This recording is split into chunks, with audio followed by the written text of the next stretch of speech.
As many of you know, if you've been to these conferences, every year our friend Gabe Pressman would at some point give an impassioned First Amendment charge of why the First Amendment and a free press is so important. We lost Gabe a few months ago, and that's a void that's impossible to replace. And we're going to have a video tribute to Gabe a little bit later on.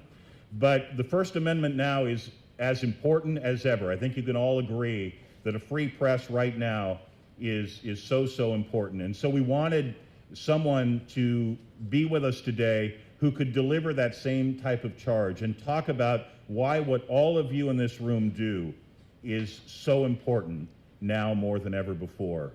And to do that, I'm very pleased to introduce a good friend of mine, a great journalist. He's the executive director of RTDNA, the Radio Television Digital News Association. Please welcome Dan Shelly.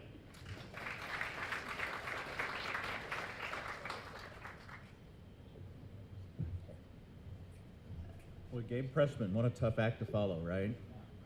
And I'm so glad you guys are paying tribute to him later today. It's very well deserved, if I could make a tremendous understatement.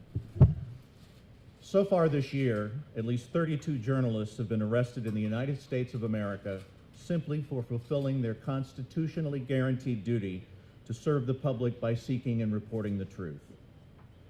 One of them for having the audacity to ask questions of a cabinet secretary in the public hallway of the very public West Virginia State Capitol building.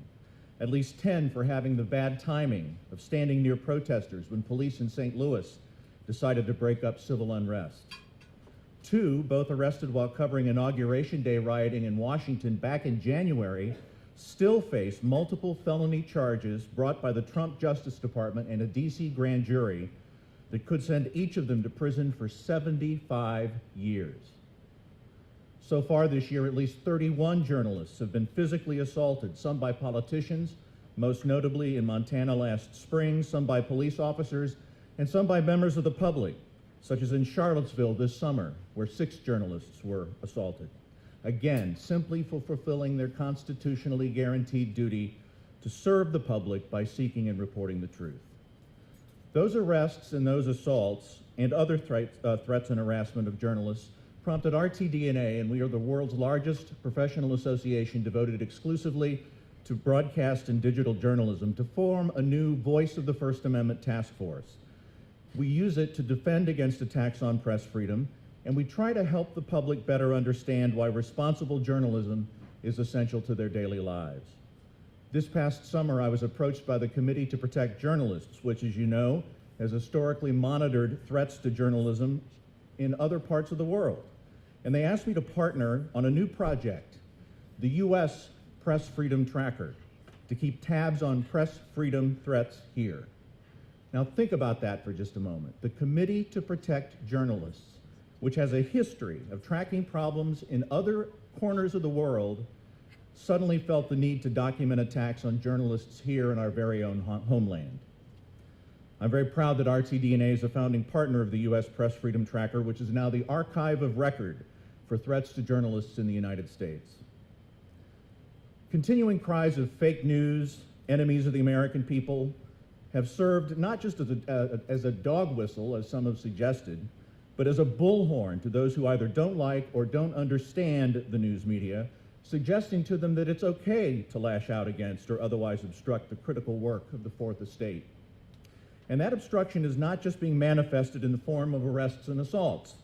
Local judges, prosecutors, public officials, and others have taken the cues of our president and his supporters to place obstacles in our path to make it harder for us to do our jobs. One, for instance, the general counsel of one of the nation's largest local television companies told me recently that in lawsuits, cease and desist letters, and other documents he occasionally receives, he's now seeing the phrase "enemy of the American people" actually written into those legal documents. Another, for instance, a television station in Fort Myers, Florida, did an investigative report based on the results of a federal DOJ investigation about the unusually high unsolved murder rate in that community. The report focused on the DOJ finding that one of the factors was the local state's attorney's prosecutorial philosophy of not taking a murder case to trial unless he was absolutely sure he would get a conviction. The report featured parts of an interview with the state's attorney in which he defended his philosophy. It also featured comments from community activists who were critical of it. After the report aired, the state's attorney sued the television station for defamation. He never questioned the veracity of the report. He merely stated in his lawsuit, in the actual lawsuit petition, which I have read, that he sued because the report left him with, quote, hurt feelings. And one other, for instance, a TV station in Fort Wayne, Indiana, legally obtained through a Freedom of Information request the court-generated audio of the sentencing phase in the trial of a prominent local doctor who'd been convicted of sexual misconduct. But with that recording came a court order. The judge prohibited the station from broadcasting or otherwise publicizing or publishing that recording. The station asked him to reconsider. He said no. The station appealed, and just this week, an appellate court sided with the local judge. The station's currently weighing whether to appeal to the Indiana Supreme Court. And parenthetically, I should note that Indiana, like New York, is one of only 16 states, plus the District of Columbia, that still do not allow cameras in courtrooms. The Fort Wayne television station thought it had found a way around that. There are many more examples, but that gives you a flavor for what's going on in today's climate. And it's just going to get worse because campaign consultants have already advised some 2018 congressional candidates to attack the media every chance they get because it worked so well for our president last year. As I and others have said many times during the past months, the only antidote to attacks on journalism is more and better journalism. And thankfully, we've seen that right here in New York just this week with the terrorist attack in Tribeca. We see it in Washington virtually every day. And we saw it in the aftermath of the Las Vegas shooting and devastating hurricanes and in other places all over the country. I'm particularly proud of the journalists who often faced extreme circumstances to chronicle the impact and the recovery efforts following Harvey, Irma, and Maria. Many put their responsibilities as human beings above their responsibilities as journalists to save lives, physically save lives. One local TV reporter in Houston actually helped a woman who was trapped by floodwaters deliver her new son. Every day, countless journalists throughout the United States are committing what I call flagrant acts of responsible journalism, uncovering problems in their communities, shining a light on issues that otherwise would go unnoticed, and those stories are serving as catalysts for positive change.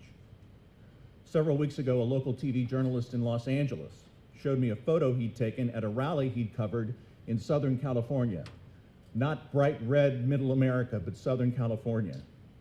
It showed a man wearing one of those infamous red baseball caps, but more important, the man was also wearing a t-shirt, the back of which read, "Tree, rope, journalist, some assembly required."